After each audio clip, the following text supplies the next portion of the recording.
Welcome to Link Up, a new show designed especially for Bulldog parents and caregivers, like you.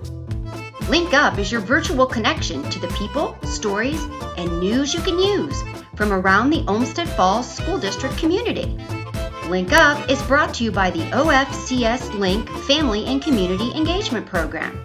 LINK stands for Learn, Inspire, Nurture, Know.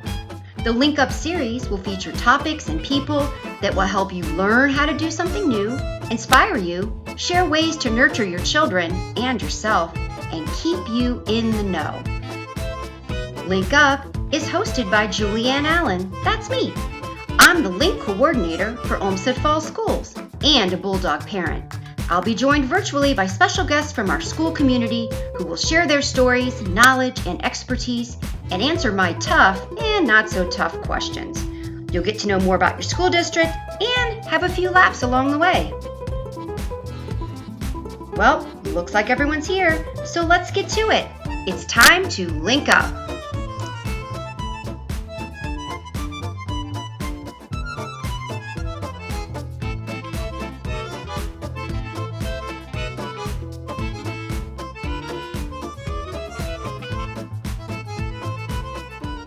I'm Julianne Allen, and this is Link Up, a special series created for you, Bulldog parents and caregivers, where I connect you with people and stories from all around the Olmsted Falls School District. So today, for episode 2, episode 1 went so well. I think it went to my head because I thought, episode 2, we're going to go big or go home, which works out well because I'm at home. So I'm very excited today to have 2 very special guests with me. First of all, my boss, all-around great guy who, as I just said, is my boss and a great guy, Dr. Jim Lloyd, Superintendent of Olmsted Falls City Schools. Dr. Lloyd, how are you? I'm doing well. How are you, Jules? So far, so good.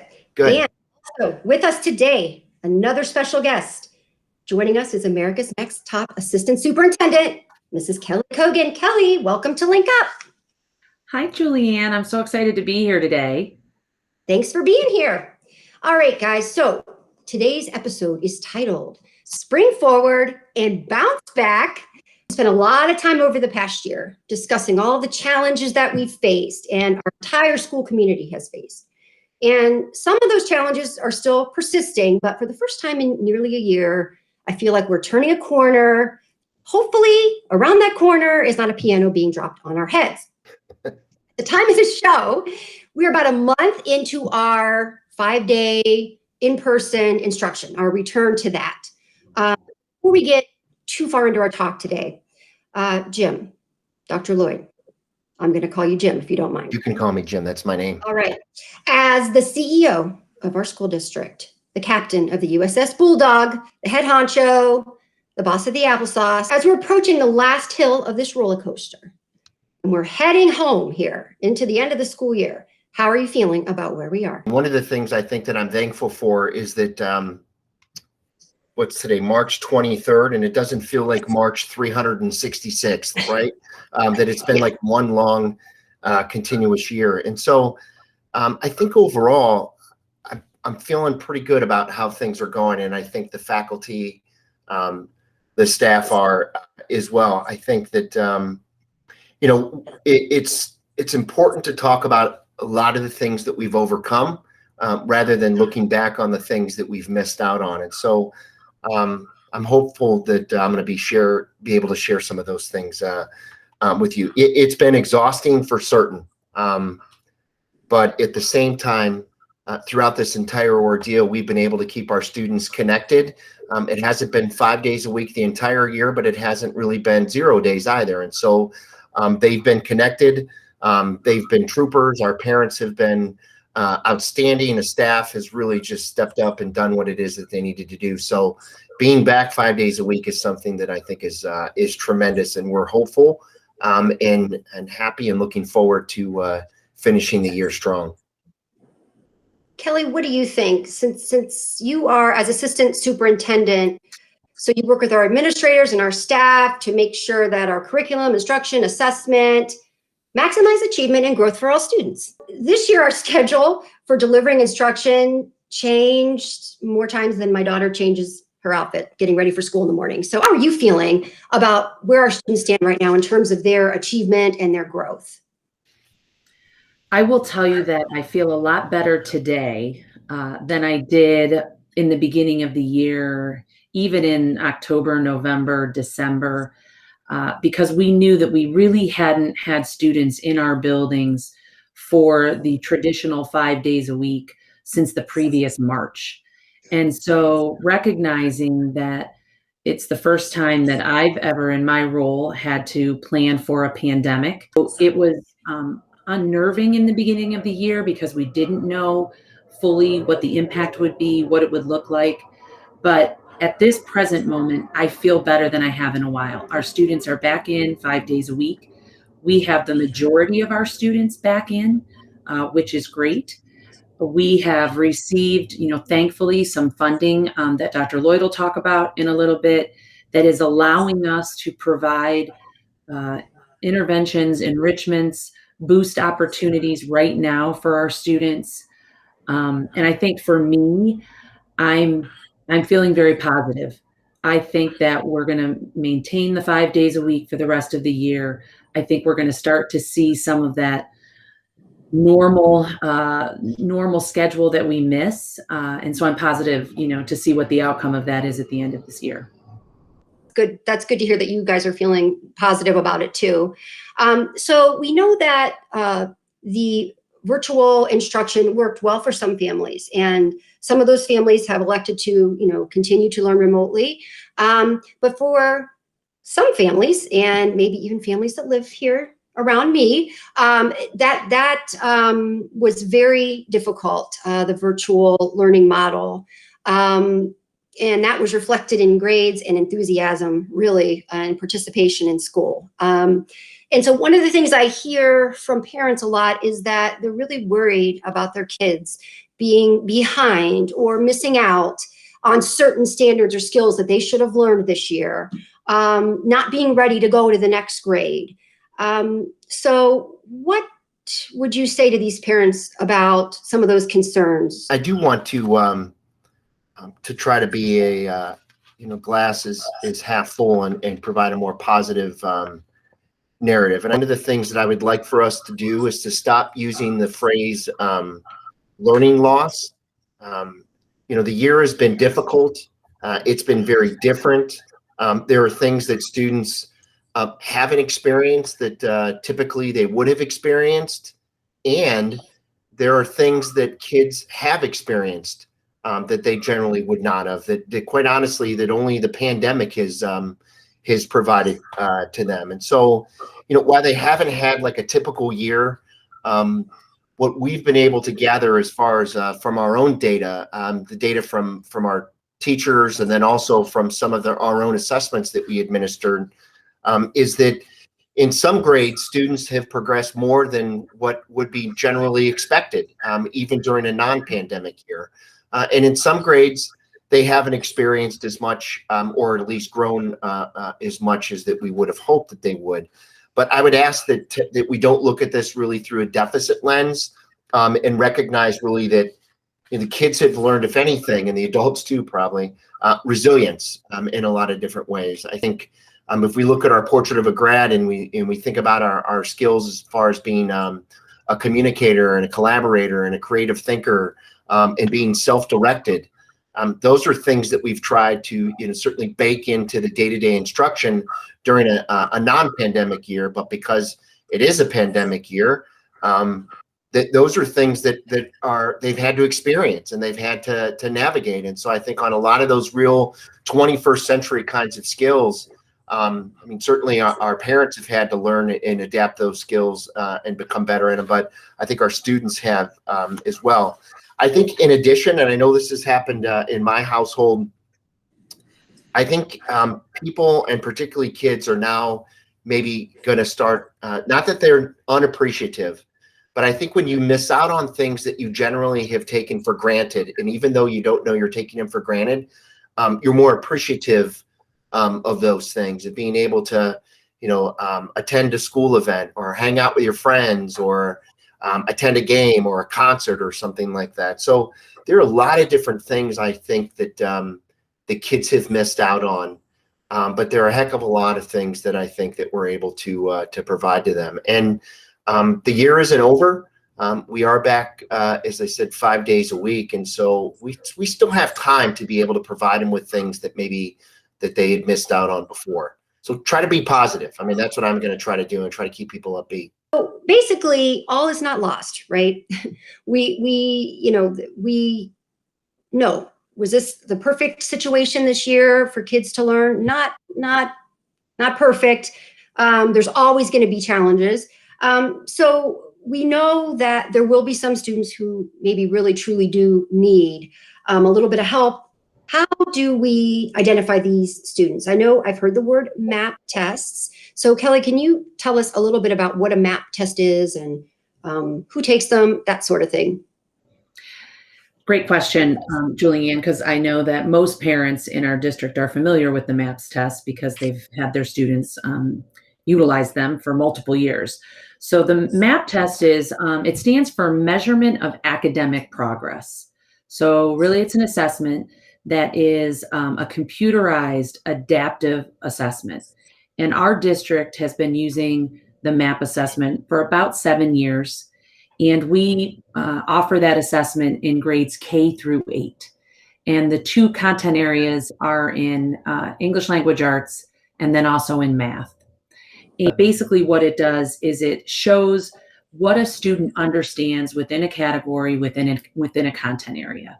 So it gives teachers and our district an understanding of where a student's achievement is. And then the second thing that it provides us, because it is a 3 times a year assessment, so we give it in the fall, in the winter, and in the spring, it gives us a growth score, and it also projects kind of where their growth should go. All things considered, here's where the growth should be. So we look at it as both an achievement and a growth score. And teachers use the data that we glean from this assessment really to inform their instruction within the classroom, to be able to differentiate, to be able to provide enrichment. So it's a great assessment for us to use internally. Unlike a state assessment, which we give at the end of the year.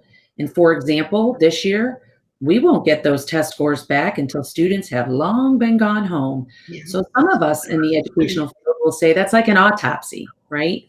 There's nothing we can do with that data at that moment because they've already left us and they'll be coming back the next year in a different classroom with a different teacher, with a different cohort of students. So we feel that this assessment is very valuable for us as educators within the district. So, and we'll talk a little bit more about this, the state assessments later. So in looking at the MAP tests results that you've seen so far, what is that? What do those tell us about where our students are right now in terms of their achievement and growth compared to maybe a non-pandemic year? Or are there trends that you see? I'll start just to answer that. And I want you to think of the good thing about the MAP assessments is that, as Kelli indicated, they're given 3 times a year, and ultimately they arrive in time to help. You know, the autopsy's after, but this is really first aid and prevention, and we can use that data in order to help. And we do have different groups that have grown more than others. And we're going to need to address that. And what we'll do is we'll address that at the individual level. So there'll be parents out there who are going to say, well, I know that my student generally gets this particular score at this time, and they're, you know, far off from, you know, what was predicted.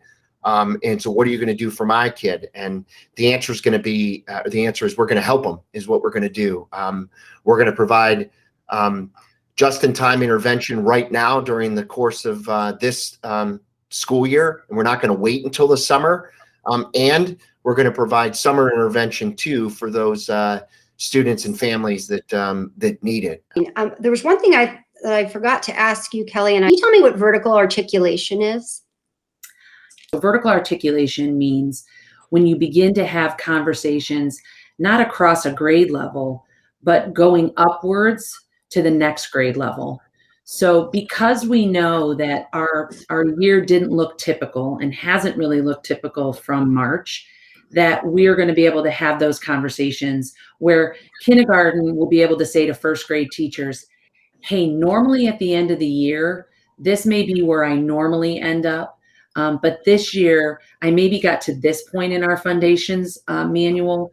So recognize that when you have these first graders next year, you may need to start a little bit sooner. You know, the teachers are really good at their content. They know what the most important things are to cover. We have standards, but we call them power standards. They're the standards that are the big standards, the ones we really need to make sure that students know, because a lot of times they feed into another course, or they're really important for them to know as they move through ELA. But we also want to address the rest of the standards. And so it's just that conversation with the teacher next year of, you know, here's what you need to be aware of as these students are coming to you. Those transition points, you know, when you're going from kindergarten into first grade, or you're going from third grade into fourth grade, you're going into a new building, fifth grade into middle school, and then middle school into high school. Just a lot of things I've read about, you know, those are really kind of critical times, and to make sure we're helping kids with those transitions. And so do we communicate across buildings? You know, if I'm third grade and it's time for me to go to OFCS, those teachers are communicating, hey, this is where we are with this student, and Yep. these are things that, you know, maybe we didn't get to focus on, or whatever it may be.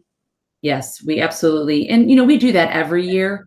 Right. It's just real critical that we do that this year. You mentioned quickly, you know, some of the things we're already doing. We're not waiting until the summer to regroup and figure out how to help kids. So what are some of those things that are already happening? I mentioned before that we had ESSER funds that came in to the district, and they were, you know, they were kind of earmarked for students or for districts to start thinking about an extended learning plan, which kind of makes me chuckle, because it wasn't like we weren't already thinking about what we needed to do as a district to help our students. So once we got the funds, the other thing our district said was, we're not going to wait till summer, right?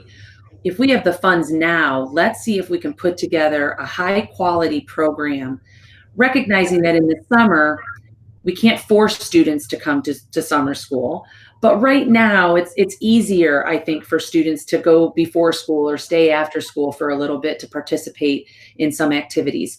So at the Early Childhood Center, we know with those students, really a 30-minute, 3 times a week intervention has the highest success rate in helping students. And they currently have 36 students who are participating in their program. At Falls, they have an Explorer Club. They have about 80 students that are participating. And they targeted, again, some of those students who were showing on our winter MAPS data that they were a little bit below grade level. So those students are coming, and they are doing 2 days a week for 1 hour, because they're doing some reading and some math. And then at OFCS, they also, they have 70 students that they're targeting, and theirs is for 4 weeks, twice a week for 45 minutes after school. And then at the middle school, they are the ones they haven't started their sessions yet. They're starting a little bit later. They'll be starting on next Monday. They start theirs. They're going to be running 2 4-week sessions from 3/29, so March 29th through May 29th. And so what Mr. Curtis offered was, are there parents who, you know, maybe it's difficult after school, or a student has athletics at the middle school. So he's planning on offering some Saturday sessions. And that'll be 2 days after school, before school, or on Saturdays. And it'll be about an hour and 15 minutes for those students. I don't want people to think that we don't care about our high school students, because we do. We have within our high school academic labs that are staffed by those academic teachers.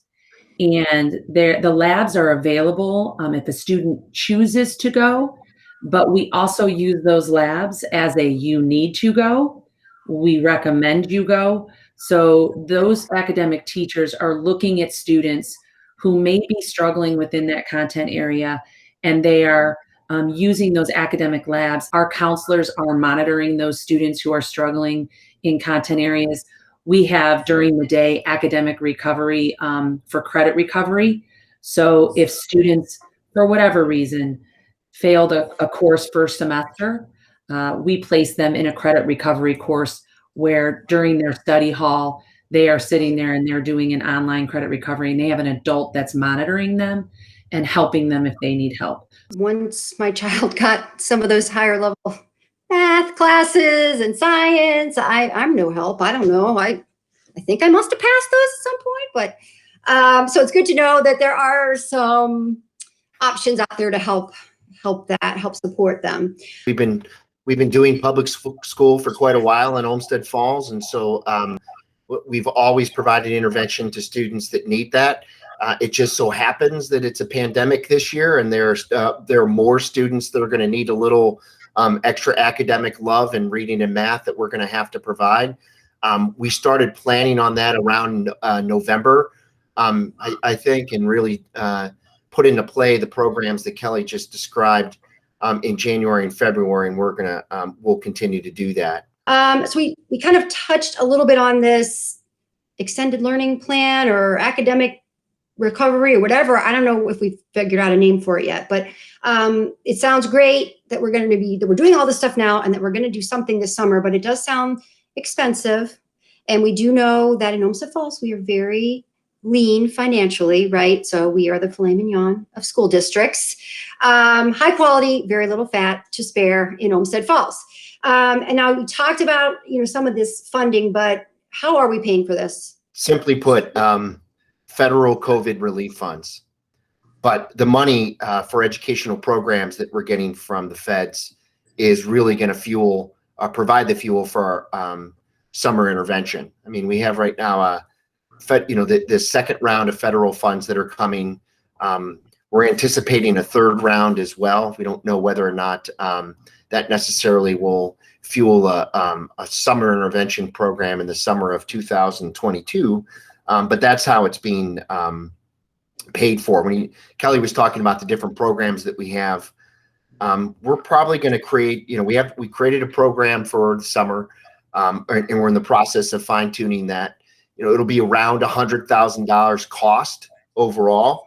So along with paying the people and the materials for the instruction, one of the things that we want to do is to provide transportation for families that need to get their kids there as well. We want to say, if we're going to say to a family, we have this great intervention for your student, but good luck getting them there. That we don't think that's fair. We want to try to get them there as well. So we'll pick them up as well and get them where they need to go.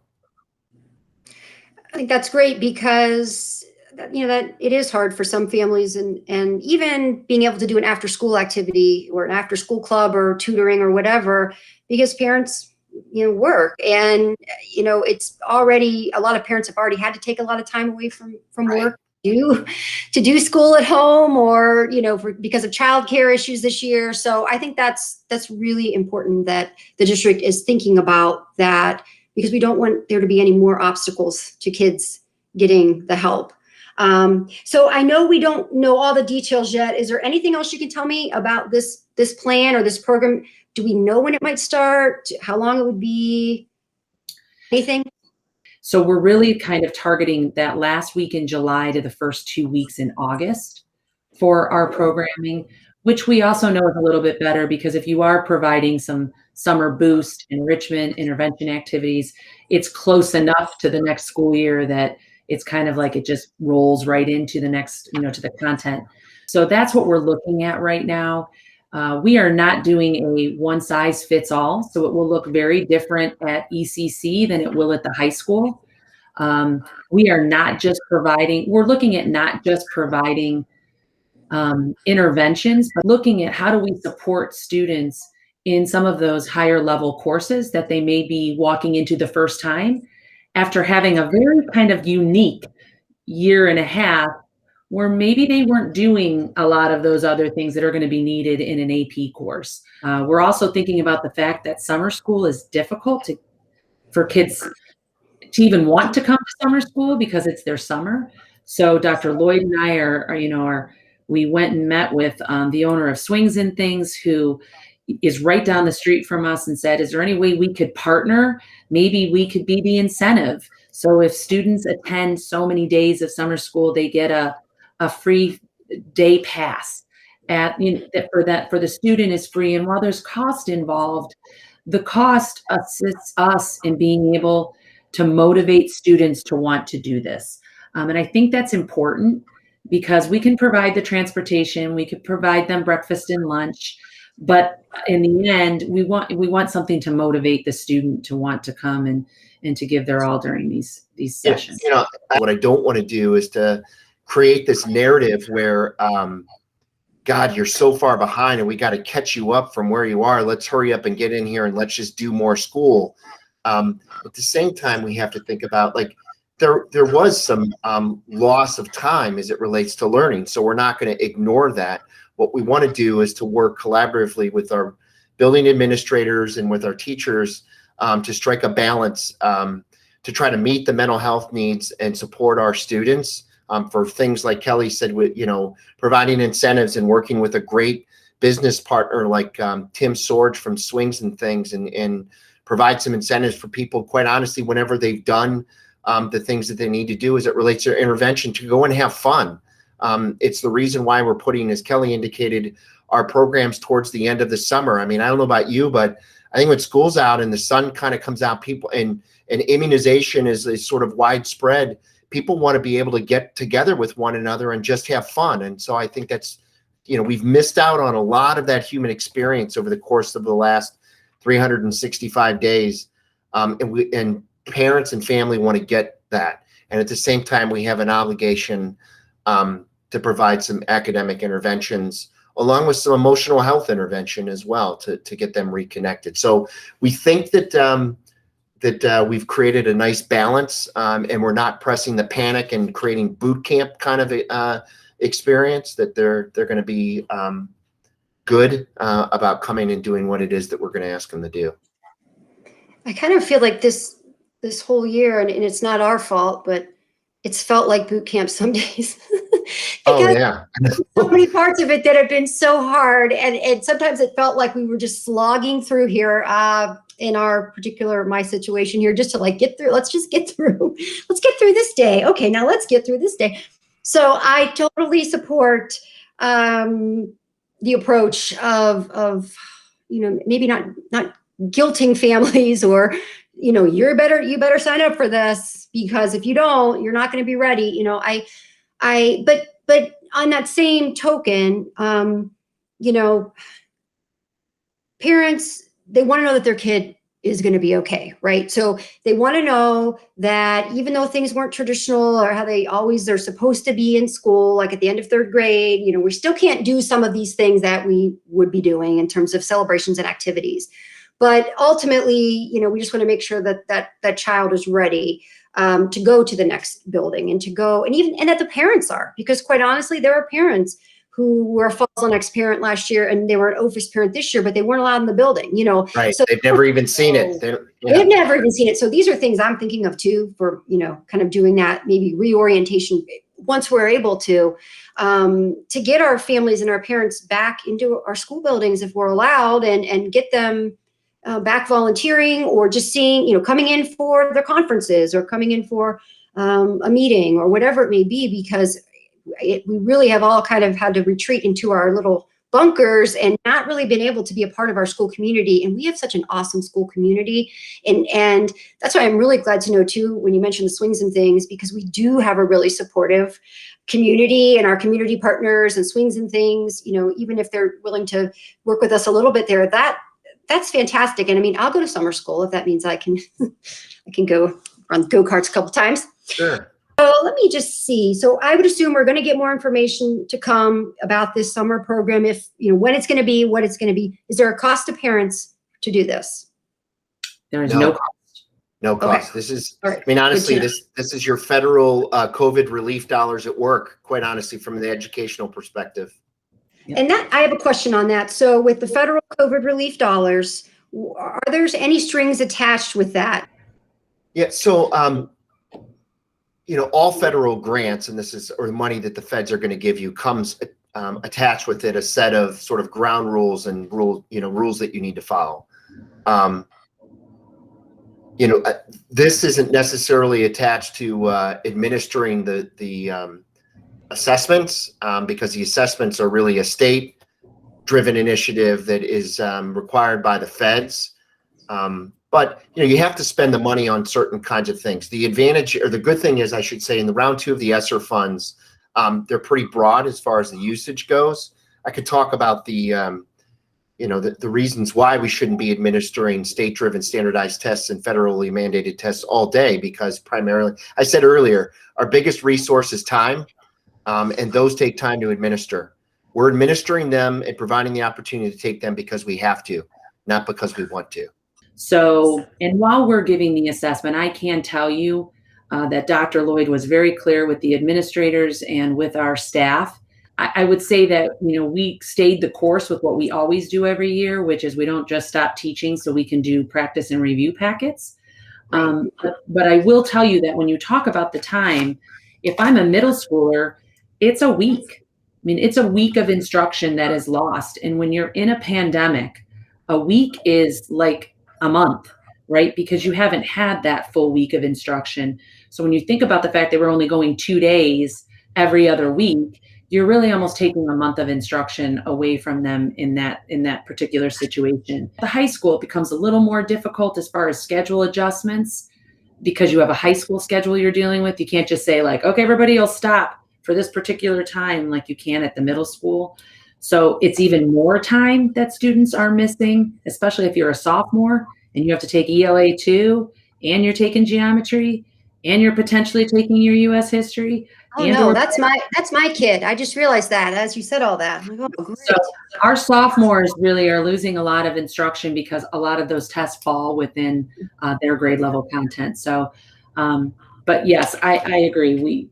It takes a lot of time. It costs our Ohio Department of Education the amount of money that is spent on this testing, when, as Dr. Lloyd said, we use the MAPS data and it's real time, and we get really valuable data that we can use to help kids on the spot. So here's an idea. Maybe the state should ask our school superintendents and administrators what they're already doing to make sure that kids are learning and achieving and growing, and just use those assessments. I don't know. I'm not a professional at this stuff. I don't know. But just as just as someone on the outside looking in, we already have this information. So, and I was going to ask you, what about if we have people that say, well, how else do we know if the school's teaching anything, or, but I think we've already kind of covered that. Like, this is how we know if we're. We have it. The thing is, Jules, we've been doing school for a while in Olmsted Falls, certainly well before when Kelli came here. And I'm not saying that we want to shirk our, our accountability to the community, and really to, the state legislators. I mean, they give us a good amount of resources in order to help make public education go. What I don't like is that the system that they've set up isn't the best system in order to, do what it needs to do, which is really to try to figure out where kids are in relationship to where we want them to go, and to really help intervene if they're not on their way of getting there. We have ways in which to do that are cheaper and, quite honestly, more efficient and more timely. And so that's the frustration that we have. And I know that we already kind of touched on this, but I've just known ever since I started in Olmsted Falls Schools that those high stakes tests and, are just not something, I don't want to say that we don't care about, but we kind of don't care about, because as Kelli mentioned earlier, we don't even get those results in a timely way that we can even use those results to help our kids. They take all this time away. And I think, we don't teach to test. We don't take time out of our regular instruction to prepare kids to take a standardized exam, because that is really not what's most important to us. We care about the whole child. We care about social emotional learning, inspiring kids, and empowering kids. I mean, that's what we care about. And when I say we, I mean, I care about, and I know my friends and neighbors know that. And, so this is something I think it's important to remind people. Yeah, we do what we've got to do if we have to give the test, but ultimately we care about a lot more than just that. Yeah, I mean, if you think of what our core business is, to inspire and empower students and to utilize an high quality academic, arts and athletic program to do that. Tell me how the federal and state assessment system helps me as a school superintendent facilitate that.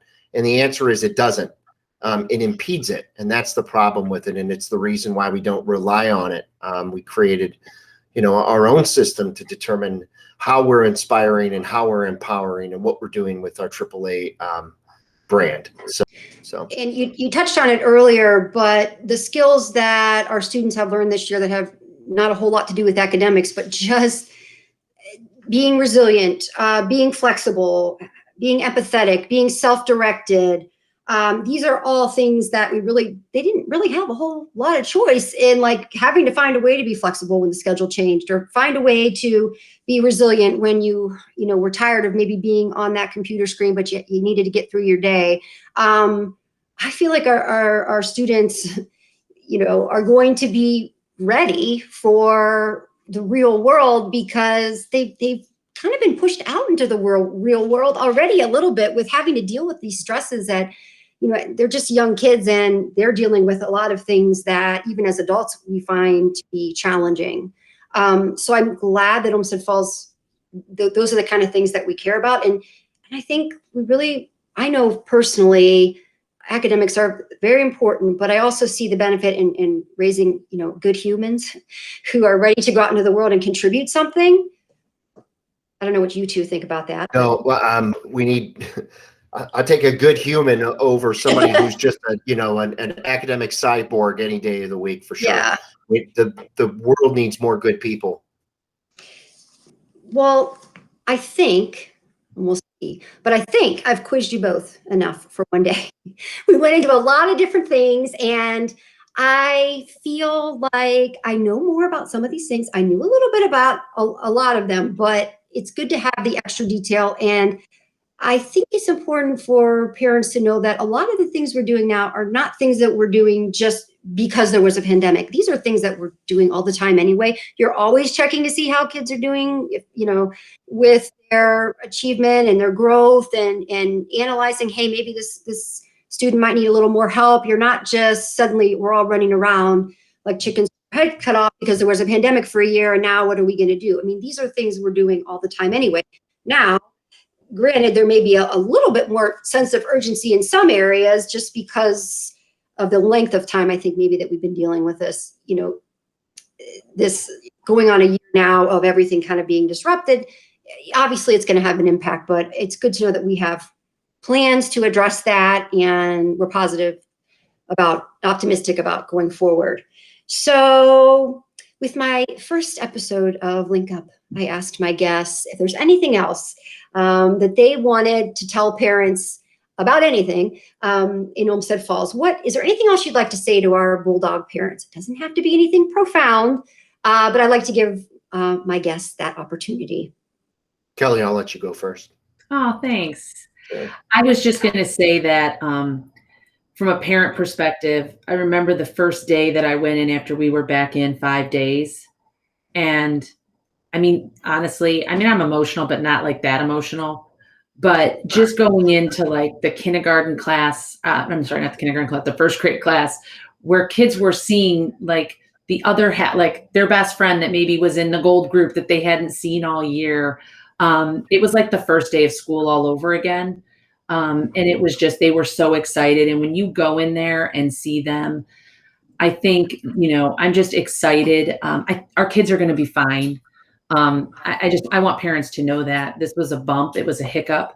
But for the most part, I know sometimes if you listen to maybe the media out there, or some other people who are saying things, I think our kids are going to be just fine. And I also think because they're in Olmsted Falls and we care about the whole child, they're really going to be fine. Agreed. Yeah, and I echo some of those. First of all, thank you to our families for hanging in there with us. I do want to recognize that I know that some have left, and what we're going to do is we're going to work really hard to build that bridge in order to have you come back. I know that there were some that were disappointed that we weren't in school 5 days a week from the very beginning, but it's just something that I wasn't comfortable with, and neither was the board. And so we're going to look to try to bring those kids back.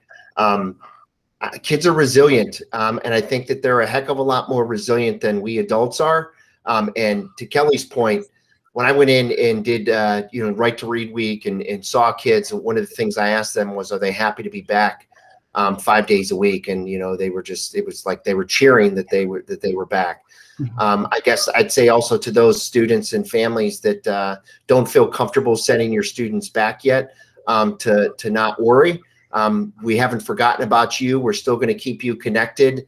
My hope is that the inoculation and the immunization is going to continue to be dispersed widely, and that certainly this summer will look a lot different than what last summer looked like, and that you'll be back soon enough with us too. Try to have a positive outlook. Learning is not a 1 day or a 1 year kind of thing. It's continual. And I guess be good to yourself as a parent. There's no handbook for how to be a parent or a student or an adult during the pandemic. So be good to yourself. Well said, both of you. And again, thank you so much for taking the time to sit through my interrogation. I appreciate it. And as the parent representative for our other Bulldog parents and caregivers, I also want to say thank you for all you do to support our school district, to support your students. We've almost made it here to the end of this year. We'll never forget, even though we may want to at times. There's certain parts I'd be okay not remembering, but we were almost there. And so you all get an A for effort from me. And lastly, so we want to know, our viewers here, what you were thinking about what you watched, or if you have maybe more questions about it. So you can email me at ofcslink@ofcs.net, or you can tweet me at ofcslink on Twitter. So don't forget to like, share, and subscribe. I have to say that now since we're on YouTube, or else your grade will drop to a B-. That's all we have for now. Jim and Kelly, thank you. And we will see you all next time on Link Up. Thanks, Julianne. Thanks, Julianne. This was fun. Thanks, guys.